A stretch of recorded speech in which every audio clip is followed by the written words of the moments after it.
Salut! Toate cele 5 zile lucrătoare ale acestei săptămâni s-au dovedit a fi calde și însorite.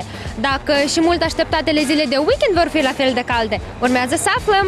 Așa că nu ratați prognoza meteo ce urmează pentru a ști ce timp ne așteaptă și ce planuri să ne facem pentru zilele de odihnă.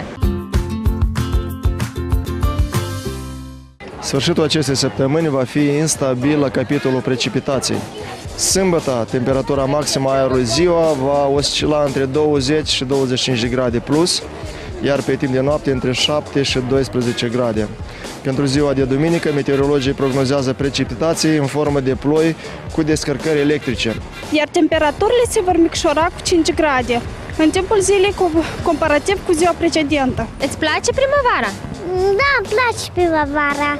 În Chișinău, în weekend, mercurul de termometre va indica ziua plus 14, plus 20 de grade, iar la noaptea aceasta va scădea până la plus 11, plus 13 grade. Cerul va fi noros, sunt posibile ploi slabe. Locuitorii Răzării de Nord vor avea parte de plus 18, plus 22 grade Celsius ziua, iar noaptea plus 7, plus 14 grade.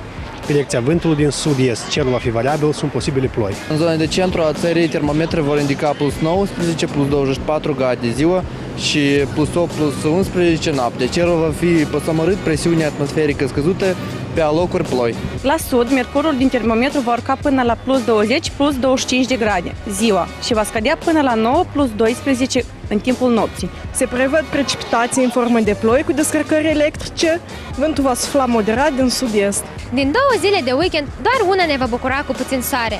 Asta însă nu e motiv de întristare. Primăvara a repartizat totul cinstit. O zi pentru noi și o zi cu ploiță pentru natură. Vă doresc un weekend frumos, indiferent de capriciile timpului de afară.